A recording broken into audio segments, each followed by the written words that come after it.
Esta conferencia comenzará a grabarse. Estará con nosotros el doctor Roberto Carlos Ramírez Aldaraca. Muy buenas noches, doctor Roberto Carlos Ramírez Aldaraca. Bienvenido a estas conferencias de COESFO. Se sigue conectando gente.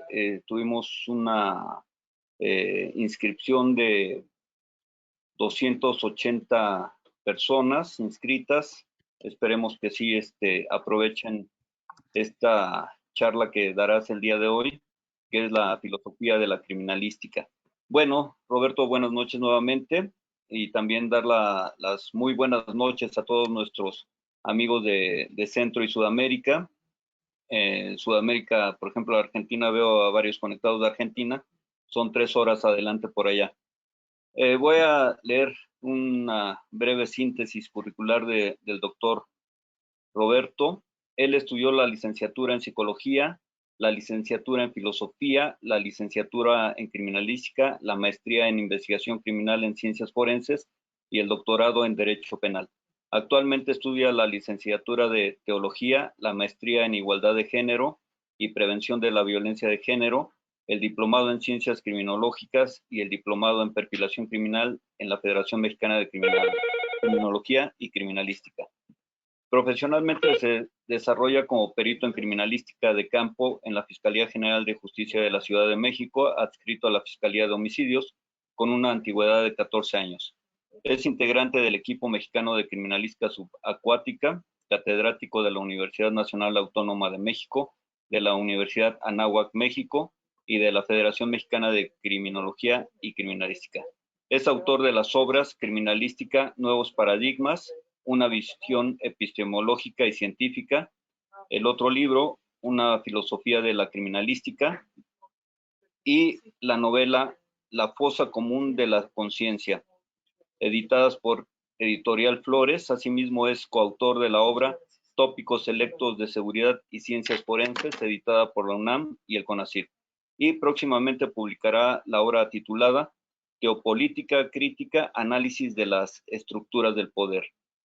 He de decir que he tenido la fortuna de leer su primer libro de criminalística, Nuevos Paradigmas. Excelente libro. Tiene algunos conceptos muy buenos que podemos plantear y creo que hoy nos hablará un poco de ello. Y bueno, sin más, doctor Ramírez Aldaraca, todos suyos, adelante. Buenas noches.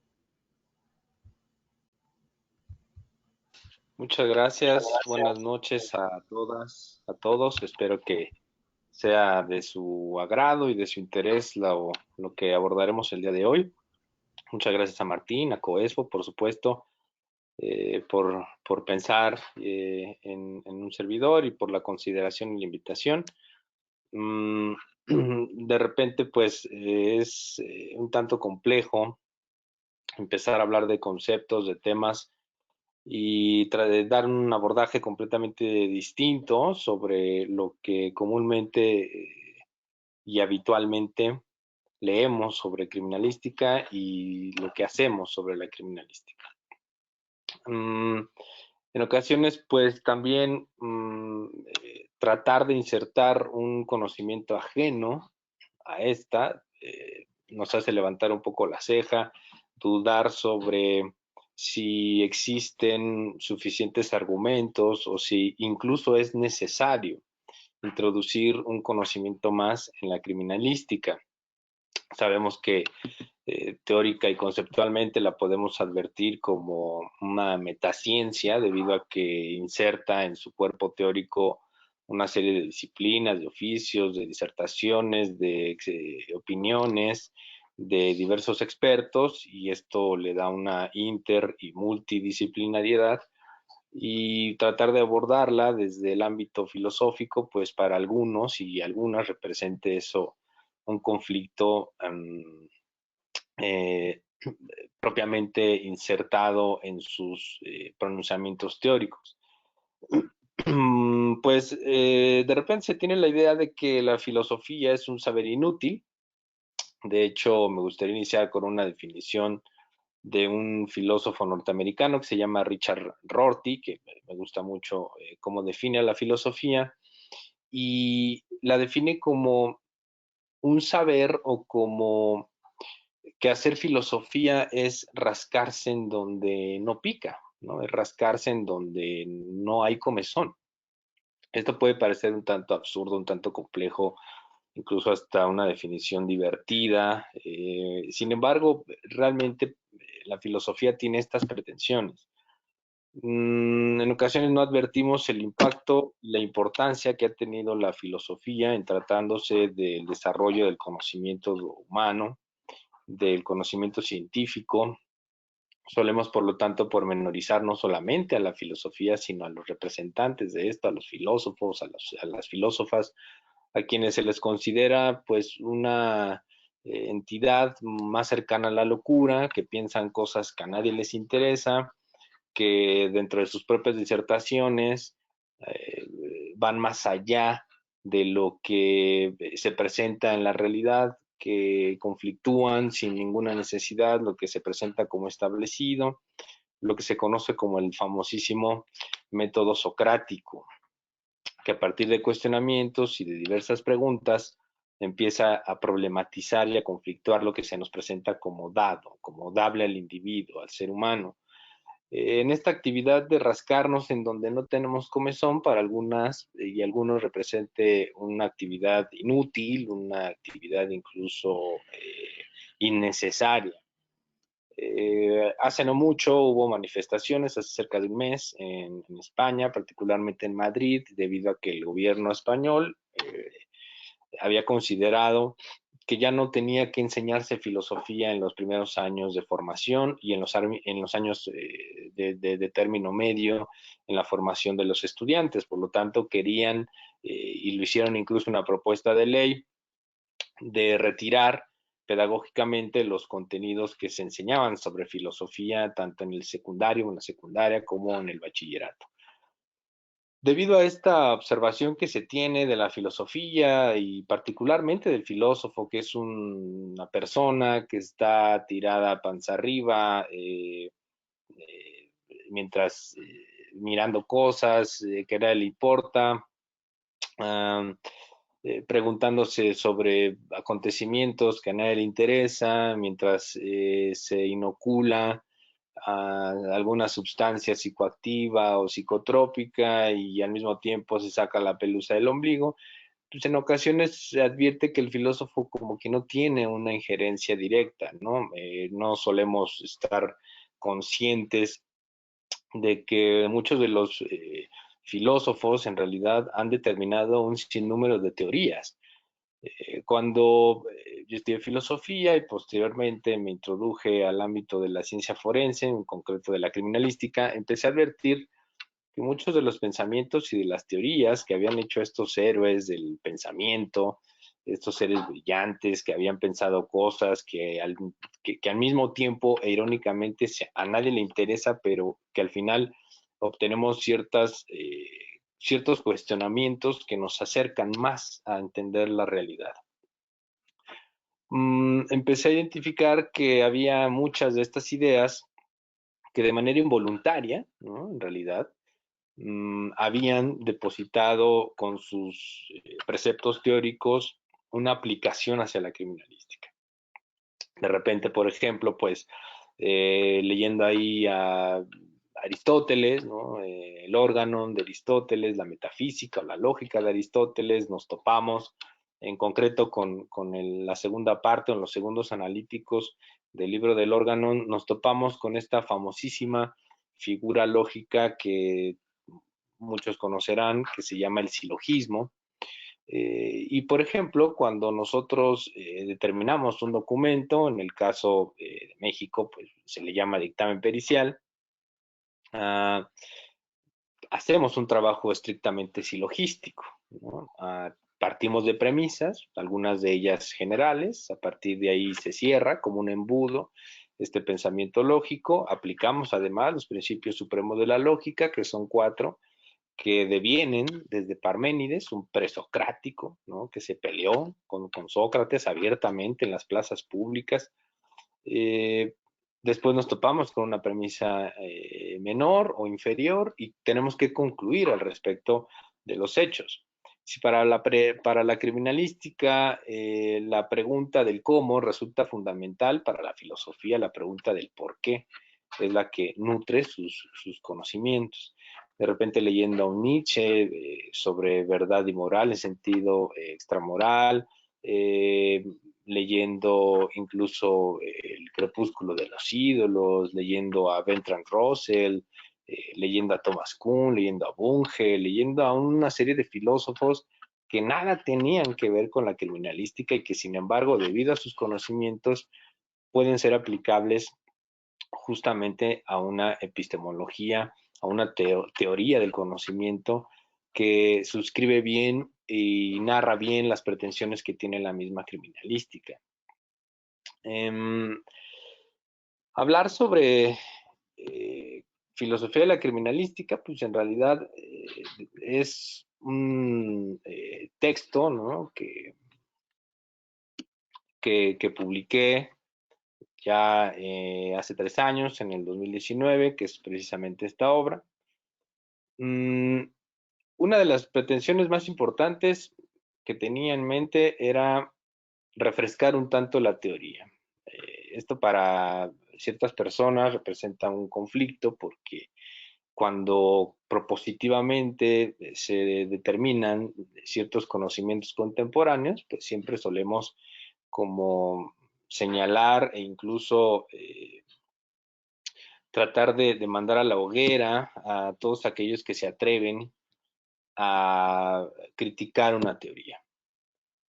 Esto, pues, basta ver un poco la historia. Observamos cómo a Copérnico, a Galileo Galilei, la iglesia los fustigó, los persiguió, debido a que salieron del heliocentrismo y determinaron un movimiento más geocentrista. El heliocentrismo pues funcionaba para la iglesia, para robustecer y suscribir que Dios era el creador de todo lo que vemos y no vemos. Y sin embargo, la figura de la ciencia, de estos dos grandes pensadores de la historia, pues fueron señalados y fustigados por la iglesia. Cuando alguien tiene ideas diferentes, cuando alguien piensa diferente, se le señala, ¿no? Hoy estamos precisamente en una antesala de un terrible problema social, lo vemos en Occidente, estamos viendo imágenes que nos recuerdan las peores escenas creadas por el ser humano, que nos acercan a la autodestrucción, la guerra, y precisamente eso puede que defina lo humano. Vemos cómo en ocasiones al que piensa diferente, al que viste diferente, al que cree en algo diferente, de ahí también las guerras antiquísimas entre el Islam, entre el mismo cristianismo, el luteranismo, el calvinismo, pues han habido guerras, han habido matanzas, porque solemos desdeñar de manera natural a todo aquel que piensa diferente a nosotros. Y la ciencia evidentemente no se escapa a estas pretensiones. En ocasiones, aquel conocimiento que se nos presenta como científico y que rompe paradigmas, que rompe una creencia establecida y que va a atentar directamente en contra del subjetivismo, pues solemos señalarlo, solemos menoscabarlo. Suele ser una actividad preferiblemente humana. Cuando hablamos nosotros de filosofía, en realidad la pregunta básica y fundamental es en dónde colocar el acento. Casi la gran mayoría conoce la etimología de la palabra filosofía, que viene de filos y de sofos. De filo, pues extraemos o lo podemos resumir y entender como amor, y sofos como sabiduría, de ahí la palabra del sofisma, ¿no? De ahí que existieran los sofistas, ya que se acercaban a una figura del conocimiento, aunque tenían mejores argumentaciones retóricas, discursivas, y por eso podían hacer pasar su discurso más débil por el más fuerte, y por eso es que enseñaban a los a los políticos a convencer a la gente en Atenas, en la antigua Grecia, a que votaran por ellos de manera democrática, algo no muy alejado a lo que actualmente vemos en política. El problema es en dónde se coloca el acento en la filosofía, si en la sabiduría o en el amor, si en esta búsqueda infructuosa de conocer, de alcanzar un conocimiento dable, de un conocimiento que pueda explicar al ser humano la totalidad de la realidad, porque hacer filosofía es pensar la totalidad de la realidad por estas cuestiones que constantemente nos estamos preguntando, analizando, disertando, dirimiendo, tratando de romper el encapsulamiento, de romper ese conocimiento que se presenta como enquistado, como dado, como inacabado al individuo. De eso se trata hacer filosofía. Y cuando nos adentramos en el verdadero corpus teórico de la filosofía, logramos advertir que a partir de estos cuestionamientos surgen más cuestionamientos. Hacer filosofía, por ende, es una actividad sofocante. Por ello es que es una actividad que asfixia al interlocutor, al que cuestiona y sobre todo a quien se le realiza ese interrogatorio. A diferencia de la ciencia, la filosofía surge de lo que ya se presenta como instalado, como dado. La ciencia observa un fenómeno, se hace un cuestionamiento y trata de explicarlo sistematizadamente, aplicando métodos, procedimientos y técnicas, además que puedan ser verificados. A partir de esto se pronuncia, genera un grupo de ideas y este grupo de ideas irrumpen en la red explicando ese fenómeno, creando leyes, principios, modelos, teorías, etc. Sin embargo, la filosofía opera de una forma diferente. Todo aquello que al contrario se presenta como instalado tiene que cuestionarlo. Por ejemplo, vemos que una de las de las verdades absolutas que más se nos presentan de forma lapidaria y que no admite algún tipo de réplica, pues es el concepto de Dios. Incluso han habido filósofos católicos, incluso algunos con una visión completa cientificista y sin embargo que han rescatado la figura de Dios, ¿no? Tenemos a un René Descartes, por ejemplo, en 1627 publica su discurso del método y en este libro, en el cuarto capítulo, habla sobre cuáles son las inferencias necesarias que tiene que realizar el ser humano para poder alcanzar un conocimiento como certero. Y considera que, bueno, si el ser humano tiene en su cabeza, en su mente, la idea de perfección, pero nosotros somos seres imperfectos, como una entidad imperfecta puede alcanzar y conocer el concepto de perfección.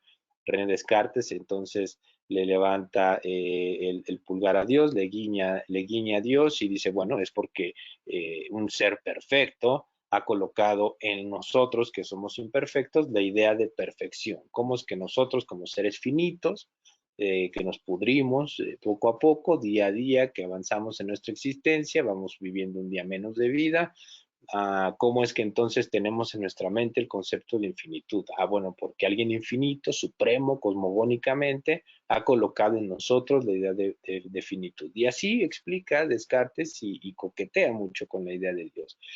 Por muy metódico, por muy cientificista que sea su pensamiento, pues al final coquetea con esta idea de que Dios existe.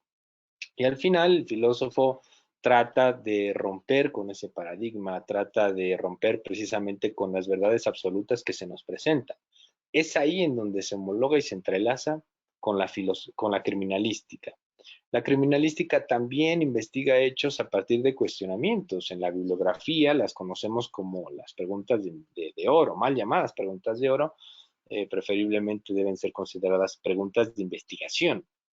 Investigación que etimológicamente significa o viene del adjetivo prefijal in, que es estar dentro de, y vestigar viene de vestigium, que es vestigio, una palabra que en criminalística incluso varios teóricos a nivel Latinoamérica prefieren emplear la palabra vestigio por encima de indicio y no se diga por encima de evidencia. Cuando nosotros investigamos un hecho, lo hacemos a partir del adoctrinamiento de estas 7 preguntas de investigación, que sabemos que en criminalística respondemos a un hexagrama, ya que la pregunta del por qué la dejamos de un lado.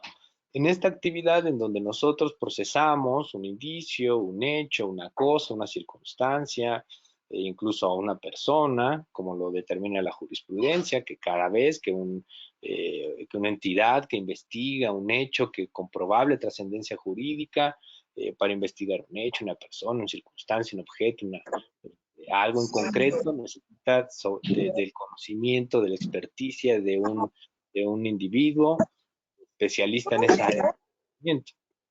Por lo tanto, cuando nosotros nos acercamos a esos hechos, a esas circunstancias, a esos modelos teóricos que llamamos escena del crimen, lugar de investigación, lugar de hechos, con el nombre que nosotros le querramos llamar, al final en este espacio físico-geográfico igual se circunscriben en sus coordenadas una serie de residuos materiales que derivaron de diversos despliegues dinámicos, de intervinientes diversos.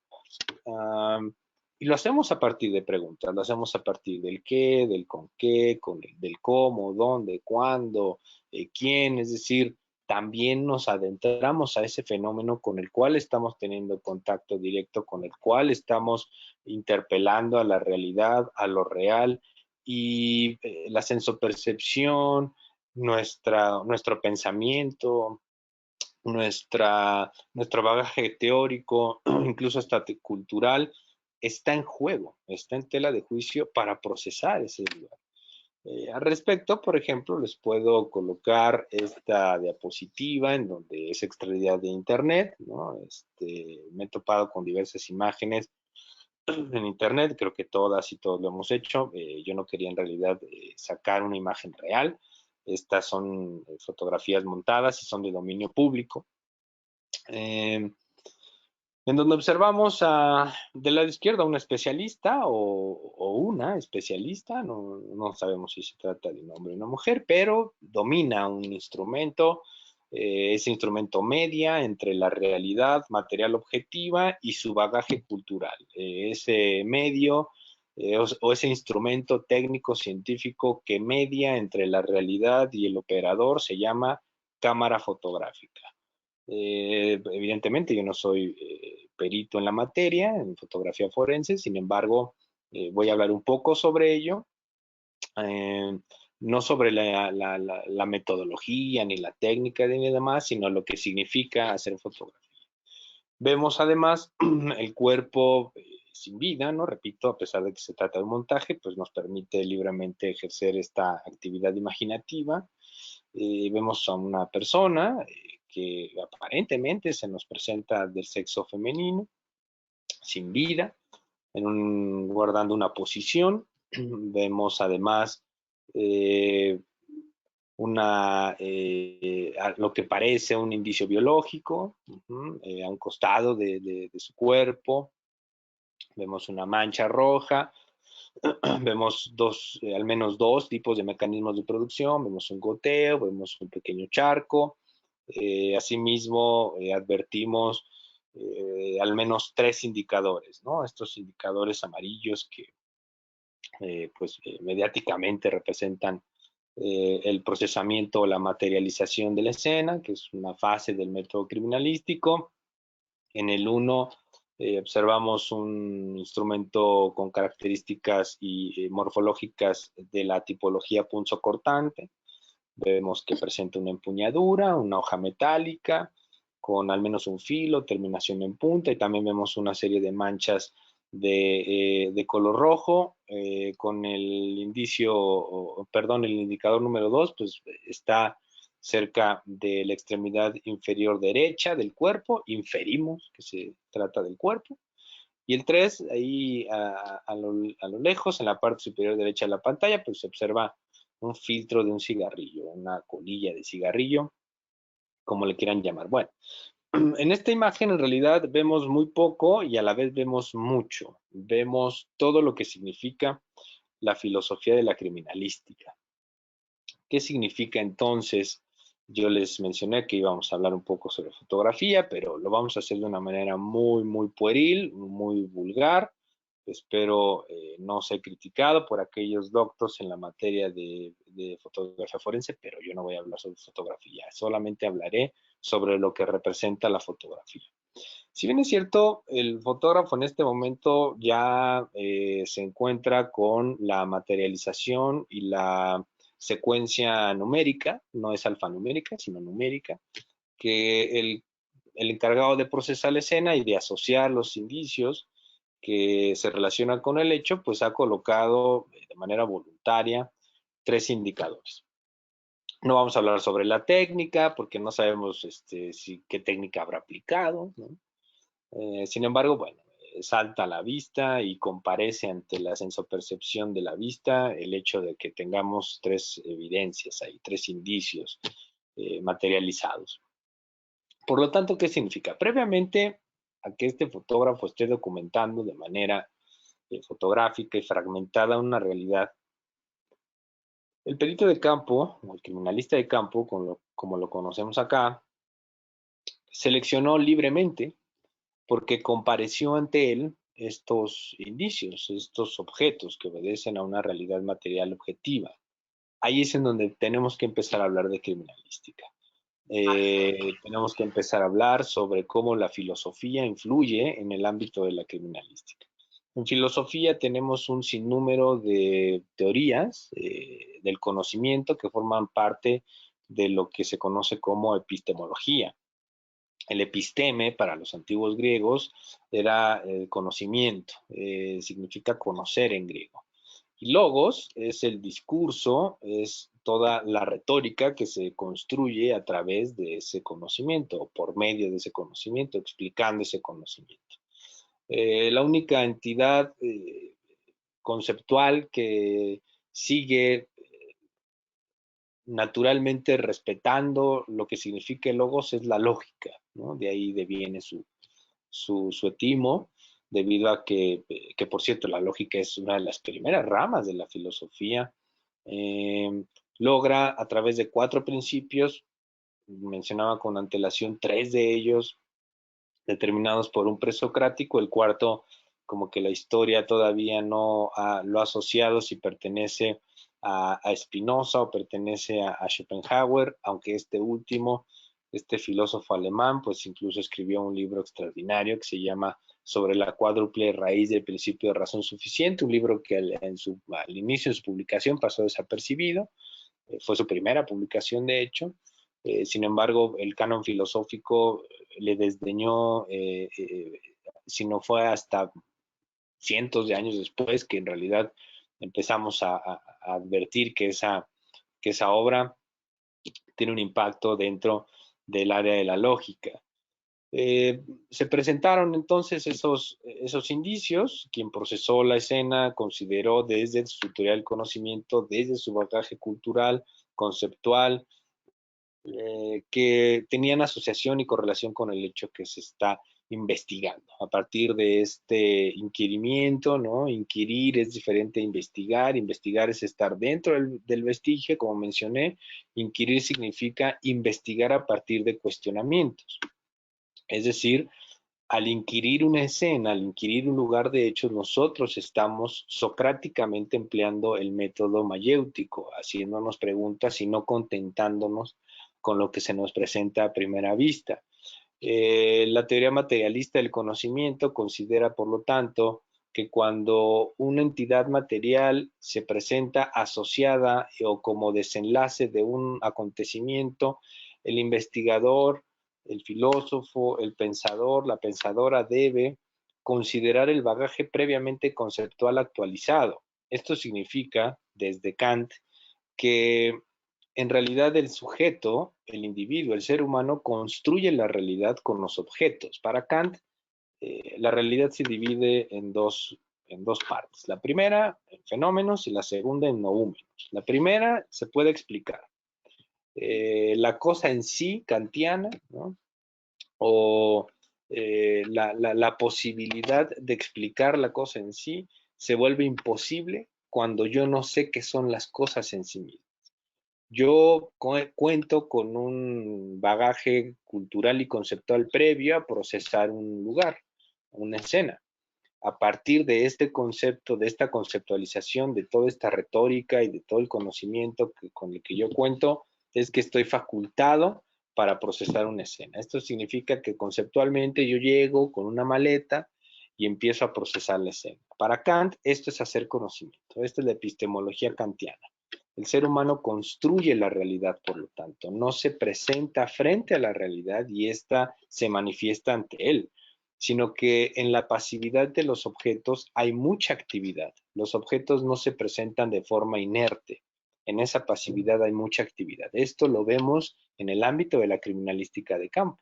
Cuando procesamos un lugar, brinca a nosotros la estructura material, la estructura colorimétrica, que está insertado en ese concepto, que está insertado conceptualmente en ese objeto. ¿Por qué entonces no solemos considerar una mancha azul y sí una mancha roja? Bueno, porque consideramos inferencialmente que la mancha roja puede ser el resultado de un dato lesivo al emplearse, por lo tanto, un agente vulnerante, un instrumento lesivo que fue empleado para generar un daño en otra persona, en un ser humano. A partir de ese bagaje conceptual, nosotros vamos a construir el conocimiento. Si bien es cierto que entonces nosotros podemos hacer criminalística de campo, criminalística de laboratorio, criminalística documental para cerrar y explicar con un estudio pericial denominado mecánica de hechos, una explicación a partir de la información con la que yo cuento. Por tanto, construimos una verdad, construimos un hecho. El hecho no se nos presenta en su manera dinámica, en su manera dinamizada, tal y como se presentó o se configuró en la realidad, sino que al contrario, somos nosotros mismos quienes vamos a determinar y a construir a partir de la edificación de esos indicios la configuración del hecho. Por ahí en algún libro podrán ustedes encontrar cuál es el objeto formal y cuál es el objeto material de la criminalística. Se dice que el objeto material, pues evidentemente son los indicios, y el objeto formal se determina como coadyuvar a los órganos que imparten y procuran justicia. Esto es falaz, esto es mentira. El objeto formal, es decir, el objeto de fondo de la criminalística es configurar el hecho. Ese hecho puede o no ser considerado y tomado como verdadero por quienes imparten y procuran justicia. Es decir, nosotros no estructuramos el hecho buscando coadyuvar a una esfera que imparte justicia, porque además entrar en términos de justicia es entrar en términos de un debate, ¿no? Sino nosotros configuramos para la propia ciencia el hecho. De nada vale entonces tener un indicio si no hay un sujeto cognoscente. Kantianamente, un objeto cognoscible versus un sujeto cognoscente. El sujeto cognoscente construye la realidad a partir del objeto cognoscente. Por lo tanto, hay una relación indisoluble entre sujeto y objeto, que es un principio básico de la epistemología y un principio básico de la ciencia forense en general. Nosotros interpretamos, nosotros determinamos el hecho. Nietzsche, en uno de sus aforismos más famosos, dice, no hay hechos sino interpretaciones. En realidad, el hecho puede ser considerado de una forma y la interpretación de otra. No en vano existen criminalistas oficiales y criminalistas particulares. Estos criminalistas particulares, digamos, satisfaciendo el propio principio de contradicción de un sistema de justicia penal que se presenta como adversarial, perdón, en donde existen dos proposiciones contradictorias, la teoría del caso de una defensa, la teoría del caso de una fiscalía que acusa, pues precisamente no es el hecho en sí mismo, porque si el hecho se configurara como una única verdad, no existiría una contraargumentación. El criminalista particular no atacaría la configuración que realizó la fiscalía en manos de un criminalista de campo. Por ello es que nosotros somos quienes vamos a construir la realidad. Parménides también considera esta figura de la homomensura, ¿no? En donde el ser humano es la fuente inacabada de absolutamente todo, es decir, Parménides, Descartes, otro racionalista famoso, bueno, John Locke, los empiristas, ¿no? George Berkeley, David Hume, consideraron un antropocentrismo, colocar al ser humano como el centro de partida epistemológico que construye toda la realidad.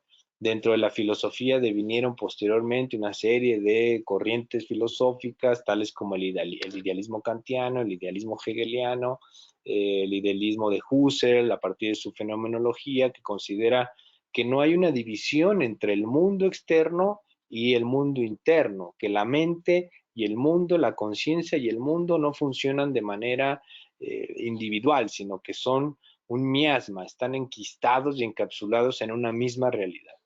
Esto significa que la conciencia está expectorada en el mundo externo y el mundo externo está introducido en la conciencia. Por eso es que no hay conciencia y mundo, sino hay un conocimiento absoluto.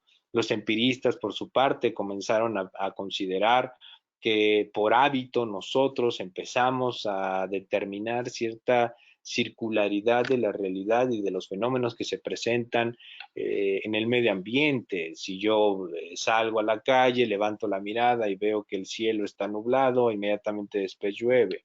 Día 2, salgo a la calle, miro al cielo levantando la mirada, veo que este está nublado y comienza a llover. Día 3, salgo a la calle, veo que el cielo está nublado. Evidentemente, por mi antecedente empírico de mis sentidos del día 2 y del día 1, puedo inferir que va a llover. Toda esta circunstancia cargada de empirismo, de experiencia, de sensopercepción, en donde las figuras, las formas, los colores, las texturas van creando conceptos, son herencias de la filosofía dadas a la criminalística. Nosotros determinamos la colorimetría de una mancha, su mecanismo de producción, la posición de un cuerpo, los instrumentos lesivos más comunes en los hechos violentos, determinamos una mecánica de hechos, una posición entre los intervinientes, entre los emisores, los receptores, que se conoce como víctima-victimario, es decir, vamos fragmentando la totalidad de un hecho a partir del reconocimiento de indicios. Y esos indicios que se presentaron en mi experiencia, que se presentaron en mi conciencia, conceptualmente me exigieron a realizar una actividad a partir de los principios de la lógica. Todo eso es hacer filosofía. Todo eso es determinar filosóficamente el hecho. Ahora bien, llegamos a la fotografía forense. Para mí, la fotografía forense, incluso en este libro que les mencionaba, dedico un capítulo, ¿no? Que llamo Filosofía de la Fotografía Forense. Tiene una importancia básica y fundamental. Primordialmente me enfoqué en la fotografía porque me parece que de las técnicas para documentar un lugar es la que se tiene más a la mano, ¿no? La que puede intervenir de manera inmediata y que precisamente por ello funciona mejor para determinar y dejar certeza, ¿no? Entre comillas. En filosofía no creemos en certezas, en la ciencia tampoco hay certeza, pero deja con mayor objetividad la fragmentación de un objeto. Por lo tanto, la fotografía forense en realidad no está documentando un objeto con características determinadas, sino creando conceptos. La fotografía a partir de la imagen crea conceptos. La fotografía a partir del advenimiento de esa imagen que tiene un encuadre, una nitidez, está creando ideas, está influyendo en la mente del investigador, en la mente de quien está observando esa fotografía, creando conceptos, fragmentando una realidad en el espacio y en el tiempo que se presenta infinitamente en el universo, pero que está seccionando a partir de imágenes. El devenir del tiempo en realidad no es parte del individuo. El tiempo y el espacio, dice Kant, no está en nosotros, sino nosotros estamos en el espacio y en el tiempo. Una vez que usted deje de vivir, una vez que yo deje de vivir, el espacio y el tiempo seguirán por miles de millones de años. Por lo tanto, nosotros no somos el espacio y el tiempo, no determinamos el espacio y el tiempo, sino que el espacio y el tiempo nos determina a nosotros, porque somos nosotros quienes nacemos un día, una fecha, un minuto y una hora determinada, en un año, en un mes, y nos introducimos entonces en ese espacio y en ese tiempo. La fotografía forense tiene esta noble actividad, que al momento en el que está documentando una imagen, está creando a sí mismo conceptos, está considerando un color, una textura, una forma, una correlación indiciaria, además. Por ello es que las fotografías deben mostrarse a color, deben mostrarse con nitidez, deben mostrarse relacionando los indicios que en la escena propiamente se presentaron, para correlacionar, para individualizar, para tratar de reconocer cómo es que se presentó el hecho. A partir de que yo tenga un cierto número de indicios o a mayor número de indicios, yo tendré un mayor reconocimiento del hecho. A menor número de indicios voy a reconocer menos hechos, por lo tanto voy a construir intelectivamente con las capacidades superiores con las que fuimos dotadas y dotados, como la capacidad de análisis, de síntesis, de escrutinio, y sometiendo este examen riguroso, racional, de juicio, sistematizado, cómo es que se presentaron los hechos. Todas estas explicaciones, todos estos cuerpos teóricos, conceptuales que se presentan en el ser humano, vienen explicados por la filosofía. 2500 años de filosofía han sido depositados para el criminalista para que éste pueda de una manera exitosa procesar la escena. ¿Qué significa entonces para mí, ¿no? Para su servidor, la filosofía de la criminalística? Para mí significa esto. No es solamente aplicar los conocimientos filosóficos en el cuerpo teórico de la criminalística, sino establecer una identidad propia, que buena falta hace, generar una directriz científica y epistemológica, romper con los paradigmas antiquísimos desde la crítica, problematizar su aparente objeto de estudio, generar conocimientos generales aplicables a su operatividad, disertar sobre sus contenidos temáticos, criticar y resolver la doctrina, apartarnos del dogma anticrítico, antianalítico y vulgarizado por la subjetividad y ausencia de seriedad teórica. Es solventar la carencia argumentativa con la que se contaba, posicionar a la criminalística como un conocimiento científico que asiste objetivamente a otras entidades, emancipándola de aquellos autores que pormenorizan sus mismas pretensiones teóricas. Significa al mismo tiempo crear una criminalística científica, con fuertes argumentos que ejecuten objetivamente sus mecanismos teórico-aplicativos, para dirimir cuando sea necesario. Es intelectualizar la menoscabada actuación artesanal con la que se le apreciaba.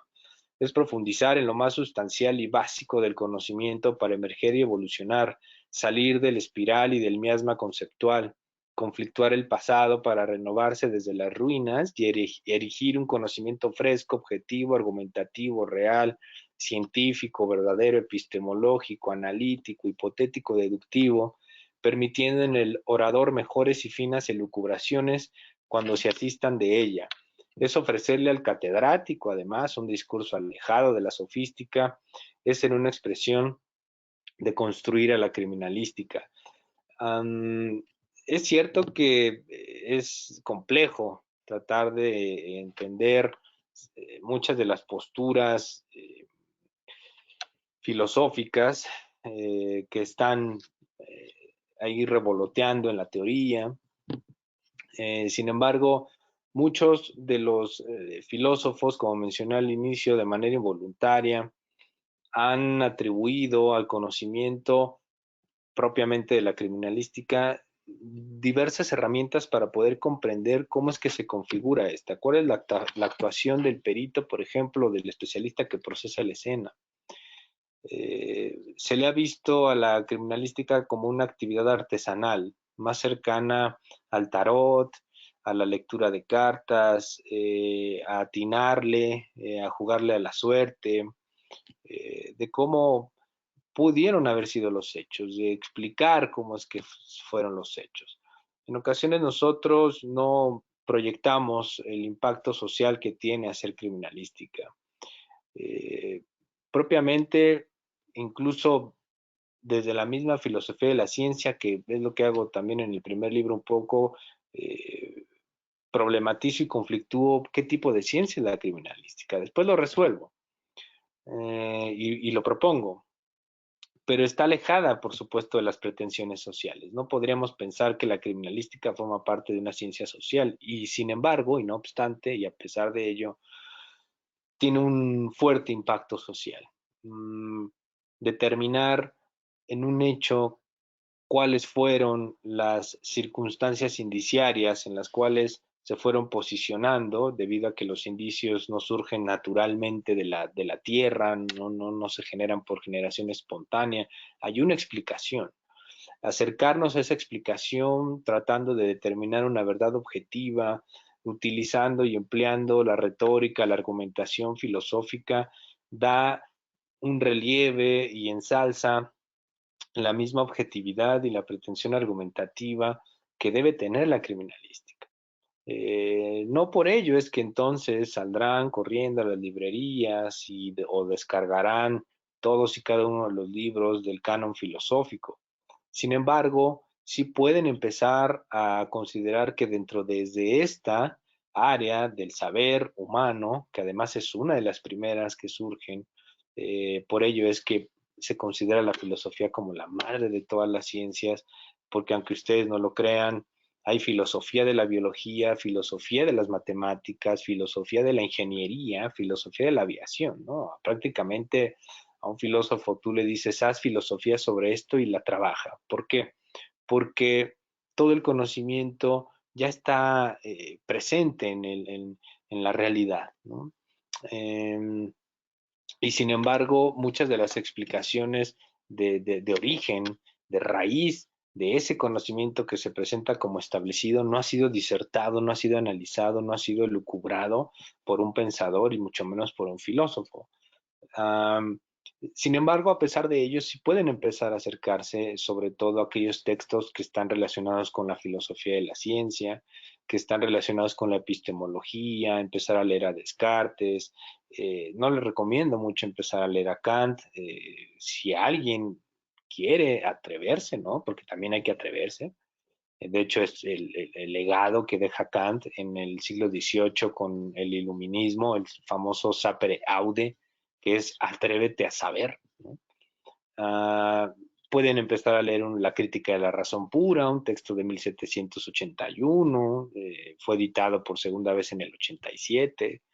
Es un texto árido, sinuoso, sombrío, sin embargo, va a abrirles mucha la perspectiva sobre lo que significan las cosas para el ser humano y cómo a partir de las cosas construimos nosotros la realidad. Y no hay un tema que más se acerca a la criminalística que este. Estamos en contacto directo con un fenómeno, con un objeto, con un indicio y tenemos que pronunciarnos respecto de ese indicio para poder configurar el hecho.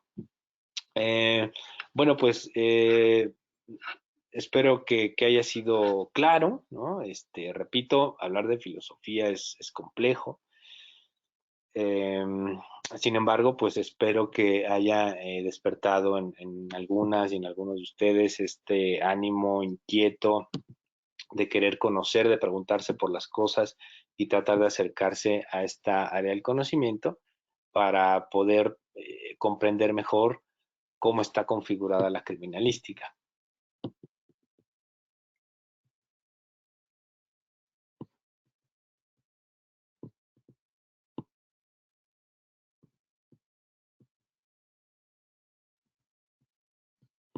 No sé si haya algún tipo de pregunta, inquietud.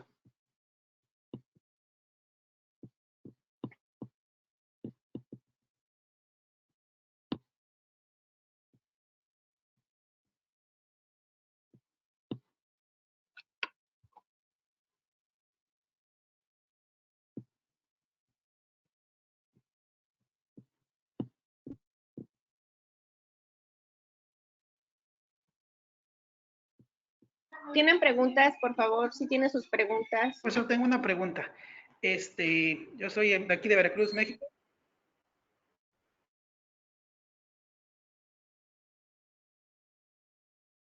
Ya no te escuchamos.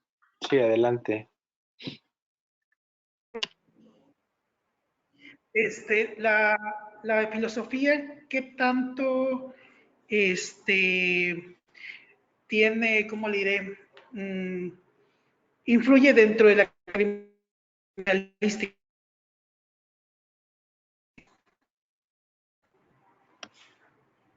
¿Me puedes repetir la pregunta? Se cortó un poco tu comunicación. La criminalística, tanta profundidad tiene que ver dentro de la criminalística? O sea, ¿qué tanto influye dentro de la criminalística? La filosofía, bueno, cuando Aristóteles publica su Organon, hace como una primera clasificación de ciencias. Gracias a Aristóteles, hoy el concepto que tenemos de ciencia es que lo conocemos, es que podemos como distinguir entre lo que es filosofía y es ciencia. Aristóteles da como el banderazo de salida a la ciencia, lo que antes se conocía como filosofía natural. La ciencia no tenía una entidad ontológica única, hasta que Aristóteles determina esta primera microclasificación de las ciencias, ¿no? Las ciencias operativas, las ciencias naturales, las ciencias lógicas, como le llama él.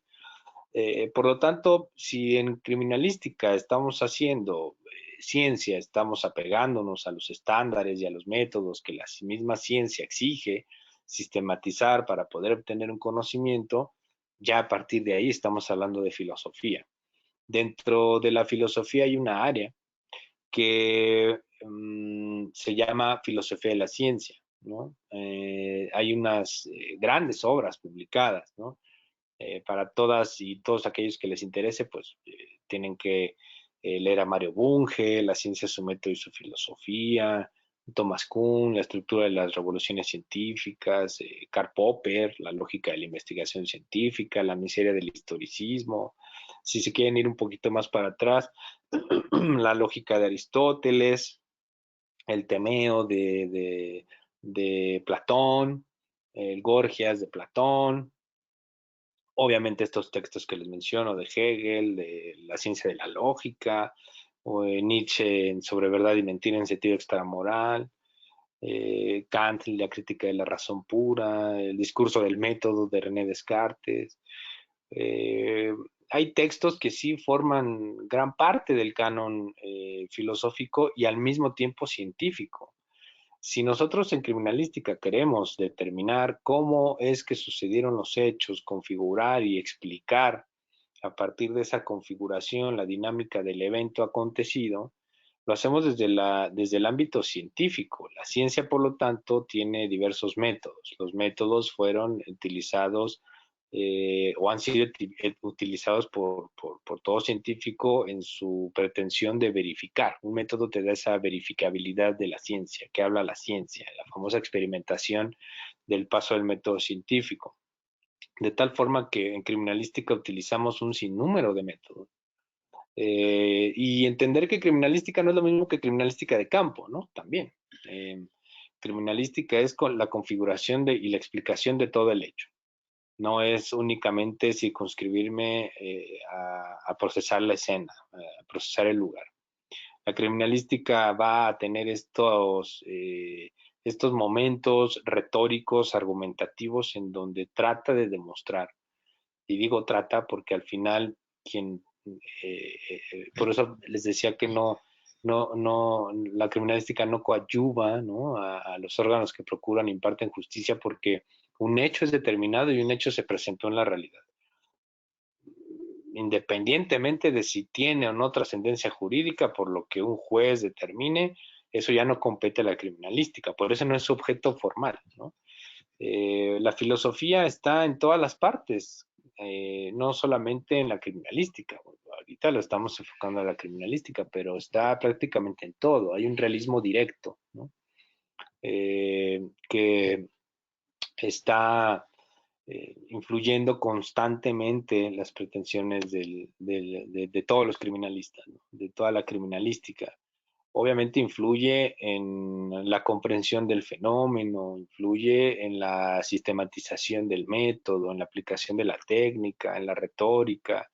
Un criminalista debe forzosa y necesariamente emplear los principios supremos de la lógica, y como bien mencioné, la lógica es la primera gran rama de la filosofía, ¿no? Junto con la estética y la psicología. Cuando tratamos de determinar una conclusión, por ejemplo, ¿no? Cuando un químico, un patólogo, un médico, un criminalista, un fotógrafo, un evaluador, un perito en hechos de tránsito, el que sea, determina una conclusión, explica aquello que le solicitaron explicar o indagar, intervenir, está utilizando el razonamiento. Ese razonamiento lo hace a partir de facultades intelectivas superiores que nos distinguen, del resto de los animales. Eso es dable y explicable por la filosofía. El empirismo, el subjetivismo, el racionalismo, el intelectualismo, el realismo directo, el objetivismo, todas y cada una de las corrientes que han surgido en la teoría del conocimiento o epistemología devienen de la filosofía. En todo el conocimiento humano hay filosofía. Por lo tanto, en la criminalística, por ello y por obvias razones, también hay filosofía.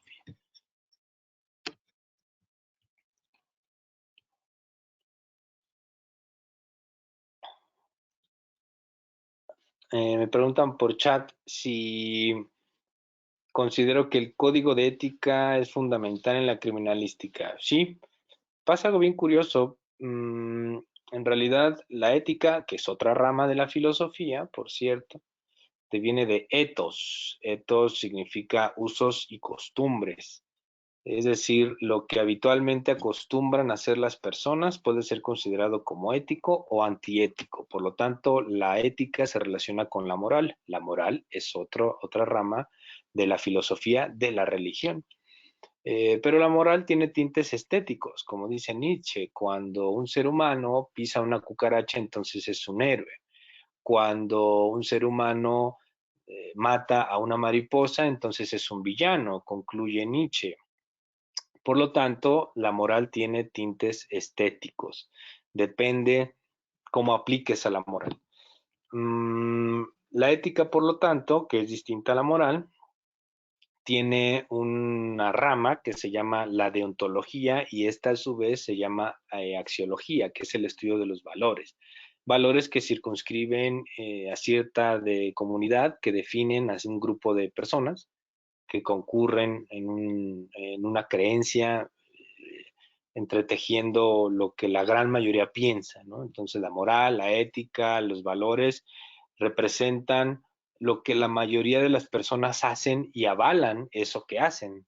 Cuando se conducen de manera contraria a lo que la mayoría avala, entonces es antiético, es carente de moral. Y en el caso concreto de la criminalística pasa algo muy curioso. Por ejemplo, yo también estudié psicología y recuerdo que incluso hay un código ético del psicólogo. O sea, tú vas, está editado por Editorial Trillas, ¿no? Tú vas a la librería y dice, me da un código ético del psicólogo, por favor, para llevar con todo, y entonces te lo venden y te lo dan. Y en el caso de la criminalística, no. Los médicos tienen su código ético, los abogados, aunque no lo crean, los abogados tienen un código ético. Y el criminalista parece que no. Parece como que la criminalística, y retomo esto un poco que había mencionado, no tiene este insight, ¿no? Darse cuenta de que nuestras intervenciones están directamente enfocadas hacia el ámbito de lo social. Y por lo tanto deberíamos idealmente, utópicamente, estar circunscritos en el ámbito de la ética y de la moral. Esta debe funcionar no solamente porque nuestras proposiciones lógicas están enfocadas hacia que dirimen en un hecho en concreto, ¿no? Donde hubo una afectación, donde hubo un debate, donde hubo un malentendido entre seres humanos, entre la cultura, entre la moral, entre lo que sea, ahí está el criminalista. Por lo tanto, nosotros, por ejemplo, los que somos servidores públicos, tenemos que hacerlo con un estricto apego a derechos humanos, y eso es actuar de manera ética. Por lo tanto, no proyectamos esa actividad que nosotros y nosotras desarrollamos. Procesar una escena, manipular un cadáver, un cuerpo sin vida, una persona sin vida, debemos hacerlo de manera ética, debemos conducirnos éticamente. Tratar con una víctima para evitar revictimizarla, sea víctima directa, indirecta, también es actuar con ética. No extraviar indicios, ¿no? También es actuar con ética. Determinar lo que en realidad puedo determinar, no ir más allá de lo que yo pueda demostrar, también es actuar con ética. Es decir, repito, no pareciera que no está presente, ¿no? La ética, sin embargo, pues sí debe estar inmersa también en el actuar de la criminalística y de la criminalística, por supuesto, ¿no? Laura Lozano quiere hacer una pregunta. Ella es perito en física forense. Adelante, Laura. Gracias, muy amable, muy buenas noches a todos. Doctor, buenas noches. Hola, buenas noches. Una pregunta muy particular. Actualmente, bueno, yo soy perito en física forense en el estado de Puebla, y me ha parecido muy interesante el enfoque filosófico que tiene, y un poco para compartirle el contexto del trabajo que hacemos. Ahora es desde un punto de vista de las ciencias exactas. Ha sido, en mi experiencia, un poco complicado, hasta complejo, el poder casar las ciencias exactas, como es el caso de la física, con las ciencias jurídicas, y he encontrado en el transcurso de la conferencia un punto de vista en el que creo que la comunión es importante, sobre todo cuando menciona esto de que la filosofía es, si bien lo dice, la madre de todas las ciencias, y cómo la filosofía de la ciencia ha sido hecha de lado, apartada de las ciencias criminalísticas. Lo comento porque, al menos en mi experiencia, creo que una de las relaciones más difíciles que se ha podido desarrollar, al menos en el ámbito forense, ha sido la de las ciencias exactas con la criminalística, sobre todo por esta cuestión del enfoque de la realidad. Y ahora que recién lo menciona en esta intervención que usted respondía, cuando dice que hay que tener ética en lo que se dice, sobre todo para las ciencias exactas, que somos ciencias demostrables. En algunos momentos yo tenía algunas discusiones con compañeros, sobre todo abogados, cuando uno plantea esta situación de que la ciencia o la física no es una ciencia argumentativa, sino demostrativa. De alguna manera tiene cierto método, su lógica, etcétera, para establecer la causa y efecto. Y este asunto de hasta dónde las periciales deben de ser éticas, en decir lo que sí alcanza, de lo que sí podemos decir con lo que se conoce, pero que esa realidad también está limitada, si bien lo dice usted, por la percepción de la realidad. Y esto lo comenta, doctor, y ya quisiera su opinión al respecto. En algunas situaciones, en algunos hechos, eventos, sobre todo homicidios, que es donde más nos especializamos, el asunto de la cuestión criminalística en insistir en que el perito, o en este caso los intervinientes, tuviéramos que presenciar o ir al lugar de los hechos como si esa fuera una garantía para poder realizar una pericial, o en este caso como desentendiendo la ciencia en general o el conocimiento que pudiéramos tener al respecto. Me gustaría, doctor, su opinión, ahora que le comparto un poco, aunque sea de manera breve, ¿qué piensa usted de la intervención de las ciencias exactas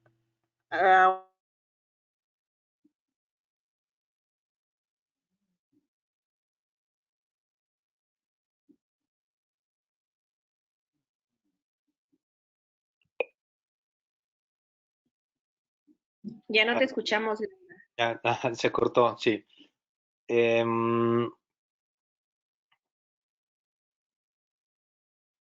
Bueno, intervengo un poco y sobre esto que preguntaba. En el caso de las ciencias exactas, que incluso desde la filosofía de la ciencia se le han llamado ya ciencias duras, ¿no? Debido a que en ciencia no podemos hablar sobre la existencia de verdades absolutas. Una de las características que tiene la ciencia y por lo tanto el método científico y su aplicación es la falibilidad de esta ciencia, ¿no? Toda la ciencia, por tanto, tiene una característica de que puede ser falseable. De ahí eso significa que sea falible. Es decir, una ciencia, una teoría, un principio, o una ley, se presenta como inacabada, como incompleta, como susceptible en el tiempo.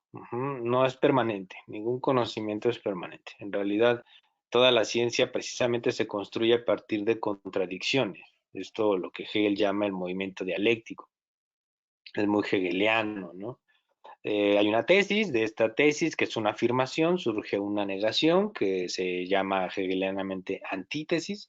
Esta, que es la negación de la afirmación, ambas se ven superadas por una síntesis, que es la negación de la negación. A partir de esta síntesis surge otra tesis, de esta tesis otra antítesis, de esa antítesis una síntesis, y así sucesivamente. Para Hegel el conocimiento científico no es acumulable, sino zigzagueante, ¿no? Por ello es que la característica básica y fundamental de la ciencia es que es falible, es decir, que es contingente, que a pesar de que se presenta de una forma, pueden ser los hechos de otra manera. Lo que se requiere, pues evidentemente es una argumentación, ¿no? Curioso que desde la física, precisamente physis, en griego significa naturaleza. Por ello es que la física se considera una ciencia natural, una ciencia perteneciente a las ciencias naturales, porque son fenómenos en los cuales el ser humano no tiene injerencias. En la ciencia natural, en la física, en la química, en la biología, en la geología, el individuo, el ser humano no tiene una injerencia. Los filósofos áridos de la ciencia dicen, bueno, en realidad la naturaleza no tiene leyes, sino que el ser humano, al entender e interpretar los fenómenos de la naturaleza, le ha asignado esas leyes, esos nombres a esas leyes. La ley gravitacional en realidad no es una ley gravitacional, para el ser humano lo es, pero para la naturaleza no lo es. La naturaleza se presenta de esa forma abusando del término natural y no sabe que se llama ley de la gravitación. Sino que el ser humano, al comprender ese fenómeno, le llamó de esa forma. Le pudo haber llamado de otra manera, le llamó de esa forma y determinó fórmulas y una explicación argumentativa, dura, de ese fenómeno que llamamos hoy gravedad. Euclides, por ejemplo, determinó toda una teoría axiomática. A partir de ahí surge la matemática, surge la lógica, la geometría. Pitágoras, por supuesto, fue un presocrático incluso, ¿no? Pitágoras aparece como por el 450 antes de Cristo aproximadamente, y ya se hablaban de matemáticas, ya se hablaban de vectores, de mediciones, de axiomas, ¿no? Lo que se conoce en la lógica matemática, en la matemática y en muchos de los conocimientos de la física también como una teoría axiomática. Entonces, por supuesto que argumentativamente un dato duro se puede demostrar, se puede filosóficamente explicar, porque precisamente por ello los eventos que competen e interesan a la criminalística no se presentan de manera natural. Somos los únicos seres vivos que tenemos leyes y que esas leyes consideran que hay un dato lesivo y que hay un daño hacia otra persona. O sea, un león no es sometido a juicio ni es mandado a prisión por matar a un bebé ciervo, ¿no? Lo hace por instinto, por sobrevivencia, por su naturalidad. El ser humano, sin embargo, bueno, creó leyes, creó instituciones sociales, tales como los centros penitenciarios, las fiscalías, y para tratar de determinar quiénes están dentro y quiénes están fuera, quiénes son acusados y quiénes no, pues se hace valer de la ciencia. Por lo tanto, y es lo que yo les mencionaba, la criminalística no fue creada en su inicio para dar estas explicaciones científicas profundas. Fue creada en su inicio para dar luz a un juez, más allá de los testimonios, de las subjetividades que envuelven a un delito. Actualmente, la criminalística ya no opera única y exclusivamente para el derecho penal, ya se presenta como una entidad autónoma, independiente, que sí suele mayormente tener de cliente al ámbito penal, sin embargo no trabaja por ni para el ámbito penal. Por lo tanto, nosotros determinamos una verdad objetiva, una verdad científica que no necesariamente empata con la verdad jurídica. La verdad jurídica se determina en el momento en el que un martillo de madera golpea en el estrado y se determina una sentencia absolutoria condenatoria. Esa es una verdad jurídica y no necesariamente tuvo que ver con la verdad objetiva, con la verdad científica. Nosotros, de hecho, construimos una argumentación, no obstante por ello, desde el Código Nacional de Procedimientos Penales, en el Código 5 en concreto, nos dice, en el artículo 5, perdón, nos dice sobre el principio de publicidad, ¿no? Creo que el 356 es cuando dice de que a pesar de que el perito haya emitido un documento, este no lo exime de ir a una audiencia de juicio oral a que se ha desahogado su dictamen, su intervención. Entonces, en realidad nosotros sí necesitamos estas herramientas retóricas y argumentativas para tratar de demostrar, y esto es muy nietzscheano, y con esto cierro, ¿no? Nietzsche decía que cuando nosotros introducimos una verdad entre dos mentiras, la verdad pasa inadvertida, no se logra identificar. Que sin embargo, cuando nosotros introducimos una mentira entre dos verdades, la mentira puede ser identificada, pero ojo, una verdad que no ha sido bien argumentada puede pasar por mentira, y una mentira que es creída y por ende fue bien argumentada pasa por verdad. Mariana Ruiz también quiere hacer una pregunta. Adelante, Mariana, por favor. Doctor, muy buenas noches. Yo soy Mariana Ruiz, soy perito en materia de genética. Primero que nada quiero felicitarlo, siempre sus pláticas son intelectualmente nos ayudan muchísimo. Respecto de mi pregunta, quisiera hacer un poco de contexto. A mí la lectura de todos sus textos, la lectura, escucharlo hablar en estos foros, me ha ayudado mucho en el momento en el cual tengo que ir a presentar los resultados de la investigación o los resultados que se obtienen en el laboratorio ya como tal en el juicio. A mí me nace como la curiosidad de qué sucedería si, así como yo, que me interesó esta parte de la filosofía, si se introdujeran ya como materia la filosofía de la criminalística para todos aquellos que intervenimos menor o mayormente en esta procuración e impartición de justicia, si todos estudiáramos filosofía de la criminalística, ¿cómo cree usted que afectaría inclusive, como usted muy bien nombró, esta verdad jurídica? ¿Cómo afectaría? ¿Usted cree que las sentencias que ya se dieron tendrían ya una nueva visión o que, siendo muy simplistas, podríamos decir que habría menos personas inocentes en las cárceles? Buena pregunta. La filosofía en realidad hace falta salir a la calle, por supuesto, ¿no? De nada nos sirve hacer filosofía en un aula o en un libro, ¿no? Que esa es como la gran limitante que tiene todo texto, toda publicación, y que incluso advierto en mi misma publicación, ¿no? Mi publicación ahí está, pero está para el que además tenga dinero y para el demás que esté interesado, o sea, no es para todas, no es para todos, ¿no? Y eso pasa con los textos. Por ello es que la filosofía sí debe salir a la calle y manifestarse, ¿no? Obviamente, estamos nosotros necesitados de mejores argumentaciones, porque el mismo sistema, incluso uno revisa la legislación y te dice que este sistema de justicia penal, pues uno de sus principios y pilares básicos bajo los cuales fue construido era buscar la contradicción, el debate entre las partes. Y sin embargo, pues quizá yo advierto en muchas de las audiencias en las que he participado y participaré, ¿no? Lo puedo inferir, lo puedo predecir, no porque sea gurú, sino porque somos animales de repetición. En realidad, ninguna de las partes tiene esta facultad para interrogar, para generar ese debate. No se nos exige más allá de lo que realizamos. Cierto es que nosotros requerimos de mucha argumentación y de mucha explicación. Nosotros no vamos a defender un dictamen, porque bélicamente yo no estoy atrincherado con una postura. Yo no soy soldado de la fiscalía, ¿no? Yo soy imparcial, yo soy neutral. Por lo tanto, yo no busco ser el verdugo ni el salvador de una persona. Lo que busco es encontrar una verdad objetiva.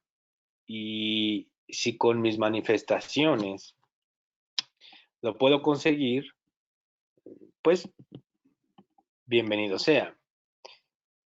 Yo no sé si entonces la filosofía dentro de una sala de oralidad o dentro del sistema de justicia, porque además, fíjate que irónico, los abogados sí llevan filosofía del derecho, ¿no? De hecho, es una asignatura que en alguna ocasión me ha tocado impartir, ¿no? Filosofía del derecho.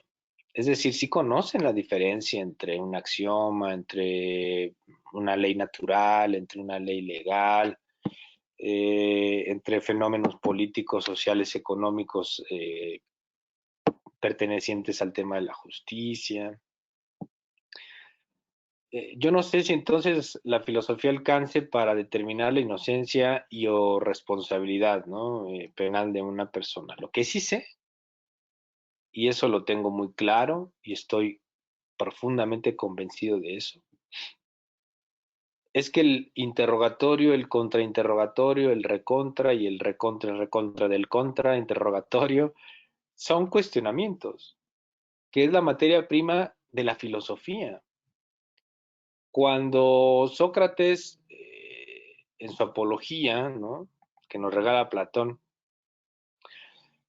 empieza a cuestionar sobre por qué ha sido condenado a beber la cicuta, bueno, él elige beber la cicuta, lo hace a partir de cuestionamientos y que irónicamente él es condenado a muerte por cuestionar. Si a nosotros se nos cuestionara de la forma en la que realmente podemos responder, obviamente el nivel de debate dentro de una sala de oralidad crecería. Eso favorecería a todo el sistema en general. Porque estamos expuestos, estamos como en este estado de abierto, ¿no? Frente al juez, frente a las partes, frente a víctimas, frente al mismo acusado que nos puede preguntar. Por ello es que sí creo profundamente que la filosofía sí puede cambiar la perspectiva de una realidad que está en pausa, que está pasivamente esperando que las cosas cual cauce del río fluyan y la esfera y la entidad humana a partir de esto que tanto nos jactamos, además de que somos inteligentes, que tenemos un lenguaje, etcétera, tiene que tener una injerencia directa, ¿no? Nosotros somos los primeros en que tenemos que tratar de ensalzar y de desarrollar una mejor retórica dentro de las salas de oralidad. Por supuesto que, por lo tanto, la verdad jurídica se vería influenciada, ¿no? Como resultado de ello. Así es que Yo sí creo que tendría un impacto, una manifestación, ¿no? Contraria a lo que actualmente estamos nosotros viendo. Edgar S. también quiere hacerte otra pregunta. Adelante. Adelante, Edgar.